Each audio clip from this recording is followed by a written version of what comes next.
Welcome to JU Dolphins Up Close. I'm Scott Manzi. This week's show has a decidedly international flair to it as we continue to recap our student athletes and coaches' busy summers. We'll start off by hearing from a few Dolphins who had the opportunity recently to play overseas. I had a lot of opportunities. I played in my club competition. I also played at the Australian Senior Nationals with my under-19 team. I played on Bring It Promotions Southeastern team.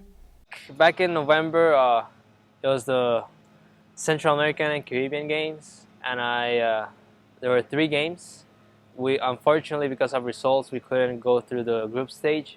The World Championship was in Scotland, so we played there, and then before that we came to America and we played at Loyola just to practice for our World Cup. I got to play in Pula, Croatia, and Italy. In the first game, I got subbed in like the 60th minute or so, and I got to play 30 minutes. And then the next 2 games I could start. I had the first national team start against Venezuela, and then I had another start against Haiti. For Juan and Ashton, it was an opportunity to represent their countries. It's just an honor. Like, that's the dream. Every soccer player wants to play for their country. If not, your hopes are not big enough for you to, push yourself to some goal that you have, other than being a pro. I think your major goal is representing your country at an international level. So that's just amazing. That's a true honor, and I was so happy for it. It's incredible. It's like a feeling like no other. To me, I just feel like people put so much, can't think of the word. They put so much confidence and everything in you, and you've just got to kind of go out there and show them what it means to be Australian. I think for our team, the team I was in, we tried to show a lot of how passionate we were for the game and how much grit and determination we have, and I think that was the main thing for us. For Kelly, it was an opportunity to gain new experiences. We played the Israeli national team, USA national team, which was a lot of fun. We played the Falconara team in Italy. Just maybe 7 or 8 different teams. I think San Marino was definitely my favorite. There was a bunch of castles and stuff, and you just got to walk around, and the view was beautiful, and there were sunflowers everywhere, and that was my favorite part. So whenever I see a sunflower now, I always think of Italy. It was so much different than I thought it was going to be. Well, they had the clothes hanging outside of their houses and everything, and everyone walked everywhere. And there was no stoplights, which I thought was really weird. They were all roundabouts, but I thought that was pretty cool. Juan's summer plans of competing with the Costa Rican U23 team again were put on hold, but it opened up a new opportunity. All the players are out of their teams, they're in vacations, sort of stuff, so there were probably like 30 guys training. And it's not that I trained bad or anything, but it's just an international level. That's another level completely, so it was very hard for me I did my best and everything, and I felt like I should have gone on the trip, but you're not the one who decides, it's a coach always, and you have to respect their decisions and everything. You just have to keep working hard, and that's what the decision was, you're not going. But then, a day after, that was like a hit for me, like, hey, you're not going to this trip to France with us. The national team coach, the big guys, the major level, like, hey, you can train with us. So I was like, wow, it's kind of levels up a little bit. Mm-hmm. But I don't know, being training with guys that play in the Premier League, in the Spanish League, Portuguese League, it's big time. Transitioning to the different styles of play and increased skill level was a challenge. We play 2 completely different styles of lacrosse, and it's so evident, especially when you go to World Cup. The Americans, they're really sharp, and their stick skills are a lot different. Where Australians play a more free flow game of lacrosse, and we're more run and gun, where they're more structured, I feel like, because here in America you obviously have a lot more lacrosse players, so if you didn't have that structure it would be hard. So I find it really different converting. I have friends, and they were like, hey, have you seen them play? Hey, let's go watch the game because this guy's playing. And next morning I'm training with that guy. And I'm like, did I really shake his hand? Did I really say hi to him? Did I really play him a ball in practice? And it's just like you can see how different they are, like how they behave on and off the field. It's just a different experience, and you learn a lot from them because like they're just too professional. Watching the way the Europeans play versus the way Americans play. Like Americans play they pass the ball higher, set the ball higher and everything, and then Europeans keep it low and quick and so much faster than we are. Just training with those guys, you learn so much things that it's not words that can explain, but you can explain on the field. You see how, like, for example, practice drills, like, you just are there present and you can see, like, for example, if this guy has the ball, it takes less than 1 second for him to get rid of it. And you're like, how did he see that? You know, and you're just like, wow, like, and like not, when you train with those guys, it's not that they're way better than you, it's just they know better than you. I noticed how their defense, like they stayed lower and deeper in defense, and the middle back just tried to run everything down, which is what I usually try to do, but I would stay really shallow. And so now I like have it drilled in my head, okay, you're gonna stay deep and you're gonna run down every ball in your angles. Just the different styles. So like the English, they're really fast and their stamina is amazing. Just like the quickness of people's hands, the way, I don't know, the way people interact, the way their offenses and defenses run, it's really different, but it helps you to be adaptable, and it helps you to become a better lacrosse player, I think, because you're faced against so many different opponents. They all had unique experiences, such as being honored for their play, making friends for life, and achieving lifelong dreams. Yeah, so rewarding. I was stoked. It's something that I've always wanted to achieve. So like, I can't even explain how happy I was. But yeah, it makes me want to be better. I'm really good friends with 3 of the girls still, and we talk almost every day. In that first game, everyone was like, oh, well, not everyone, excuse me, the coach was like, hey, everybody in the bench, go to warm up. We're just warming up, 5 minutes in, and I see the coach like wearing a suit, you know, like intimidating. He's like, hey, Juan, come here, you're going in. And like my heart just went off, like I was like boom boom, you know. And I went to the bench. Like I have this thing of not putting in my shin guards before the game until the game starts, and I couldn't put them in. Like I lasted like a couple seconds more because I was just so nervous that my hands were going everywhere. But like it's just experiences, and my heart was going so fast. And I knew that it was in television, my family was watching, my friends back home were watching, everyone was watching, and I was so proud when I entered that field. Like, it was amazing. When we were first introduced to the Student Athlete Center for Success, it wasn't much more than a few computers, a couple desks, and some chairs. Fast forward to now, the center has become the hub for student athlete services and still has further plans for growth. Since then, we have a whole bunch of decorations throughout the unit, which our student athletes seem to love. We have a silhouette wall, which we like to call it, and the students believe that each person on there represents them, so that's great news. We have 16 computers total, 12 which are housed in our portal operating domain, also known as the pod, which one of our interns came up with over the summertime. And of those 16 computers, 4 of them print for free printing for our student athletes here, which is huge. They come in constantly and it's packed. We now open from 8 to 10 Monday through Thursday, so around 5 o'clock to 8 o'clock at night, you'll see a full house where the students are truly studying and have an environment which they can come to. We have a Dolphin lounge where they're allowed to eat. A TV is soon coming to that area that'll project information not only within our department but in other areas across our unit. A Jaxby's wall so we can see all of the award winners of the years past and the years coming. So it's really just a huge investment that our athletic director took on, and you can see the direction, and the vision came true. It's huge. It's a completely different unit.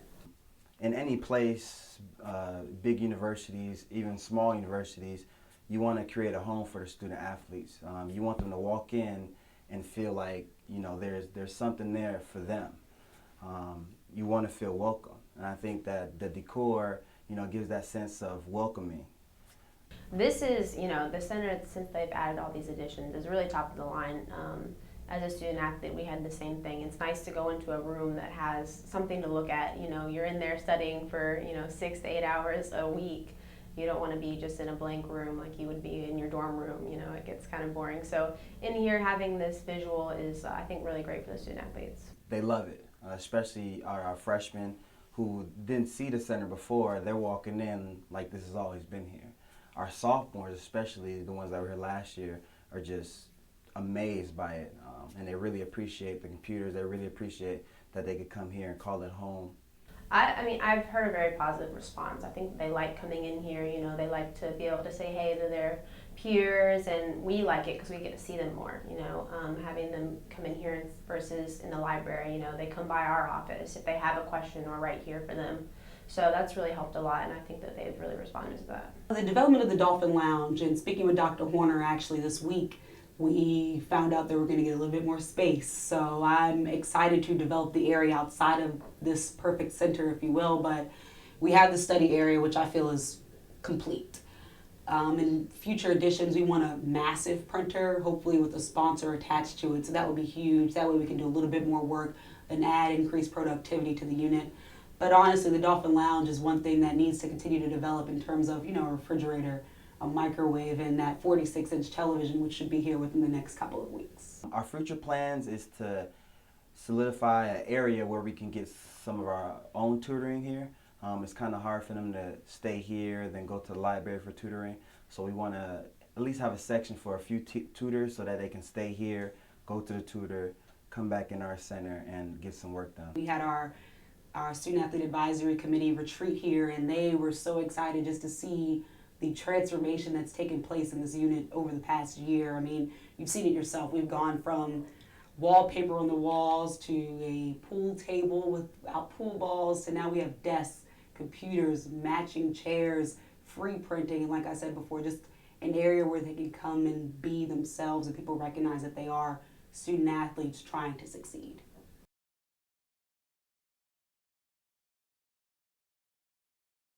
While we all take athletics very seriously, sometimes it's best to take a step back and look at the grand scheme of things.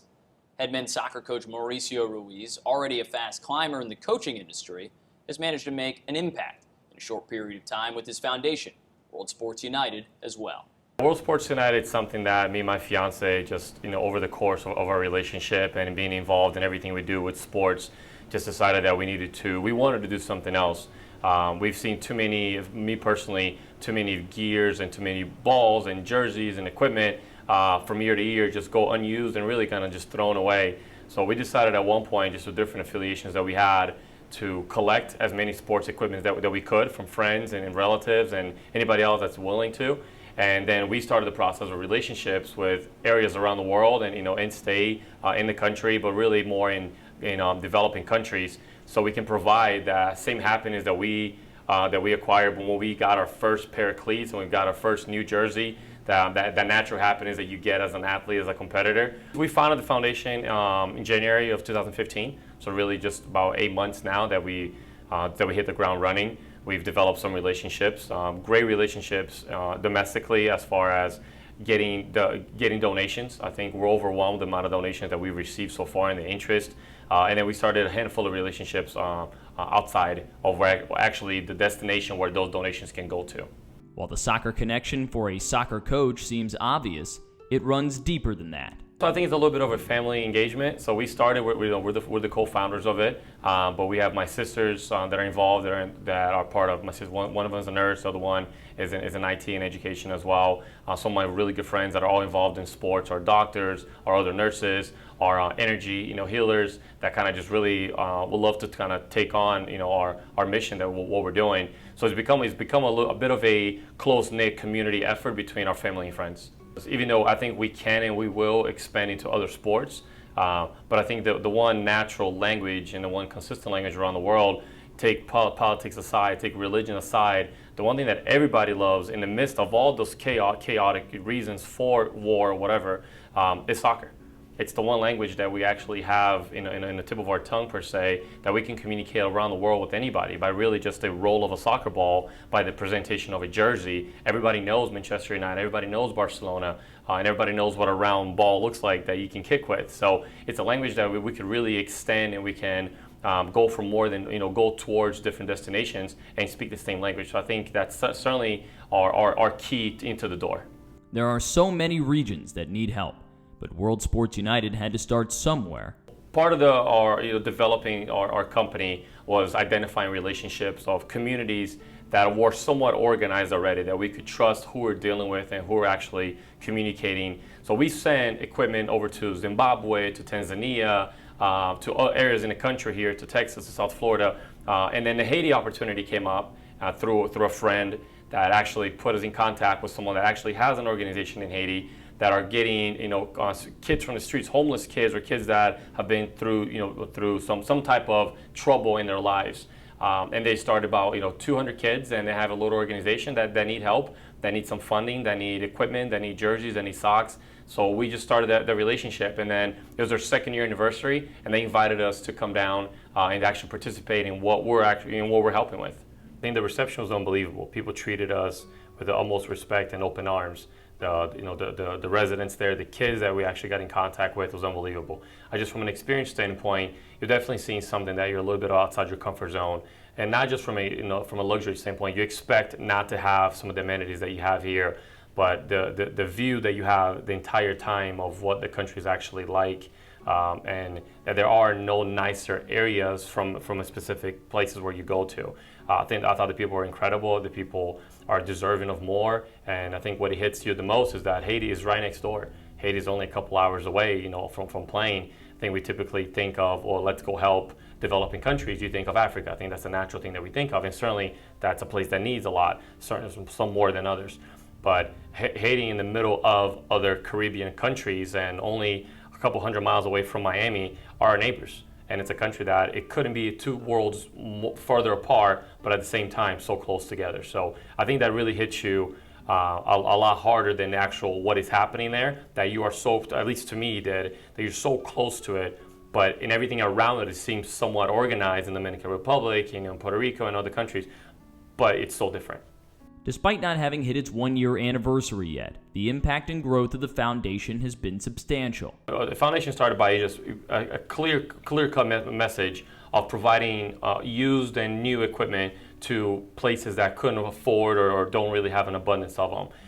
And then because I'm a soccer coach, and because I have relationships with other soccer coaches, the picture became a little bit bigger of actually going to these places and maybe starting and developing a soccer organization that can provide some of the tools to help with life, as soccer and other sports do. And then little by little, as we started kind of diving into what we wanted to do, we couldn't ignore the fact that soccer was really more just a handshake and the welcome into the door. But as we mentioned, is a universal language to really anything. But then we felt like we needed a little bit bigger substance, and the medical was huge because they don't have some of the luxuries that we have from a medical standpoint, so some basic medicines and vitamins and simple hygiene. And then we looked at it as, okay, so that's fine, but then how do we actually help them? And we thought the major help would be through education. How do you help countries that haven't seemed to figure out how to improve and how to get better, or at least are trying to? How do we assist in that process a little bit? And really, we feel like the key to the future is mixing your passion with your purpose, and it has to be an educational process inside of that. And education for us is eventually, that's not something that we have embedded right now, but that is in our business plan, to how do we improve the educational process from an IT standpoint, getting computers donated, teaching them some basic Microsoft Word, Word, Excel, PowerPoint presentation, things like that. And teaching some of these countries that speak English as well, some basic English lessons and classes. So we developed some relationships that can actually help with our plan. There has been plenty of homegrown support. Here at JU, a lot of the coaches they're aware of it, and they want to help. The women's soccer program, because we're doing specifically soccer right now, they've given us tons of uniforms, of old uniforms and things that we can take to these countries, and we have already so. And the other coaches are just saying, as soon as you are going to volleyball, as soon as you go into golf and something else, let us know, and we're willing to help. from a community support, and really that's where we want to get a little bit more into. A lot of the local youth soccer clubs have been a huge help, providing gear, providing uniforms, and actually providing a foundation for us to continue to do this year to year, allowing us to do clinics at their clubs and really just bring awareness to our organization. Another local football team, American football that is also giving back. So she actually works for the Jaguars Foundation, and through that partnership, they work with the Northeast nonprofit organization here in town. So we've been approved by the Northeast nonprofit organization as an official alliance that anybody that purchased Jack's tickets and they want to credit $10 of those tickets towards our organization, as they would to Boys and Girls Clubs and to Red Cross and different foundations, they can do that towards our organization as well. So the information is on our website, worldsportsunited.com, that if you want to purchase Jack's tickets, a portion of your Jack's tickets goes towards our foundation to help us fund some of these trips that we're doing. After a great start, what's next for World Sports United?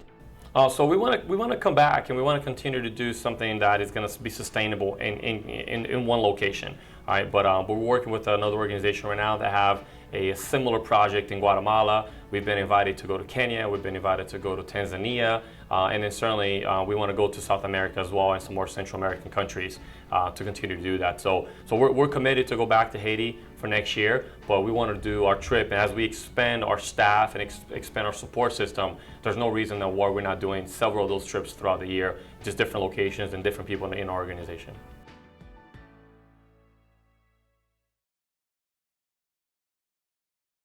Thank you for watching JU Dolphins Up Close. I'm Scott Manzi. Until next time, bidding you good night.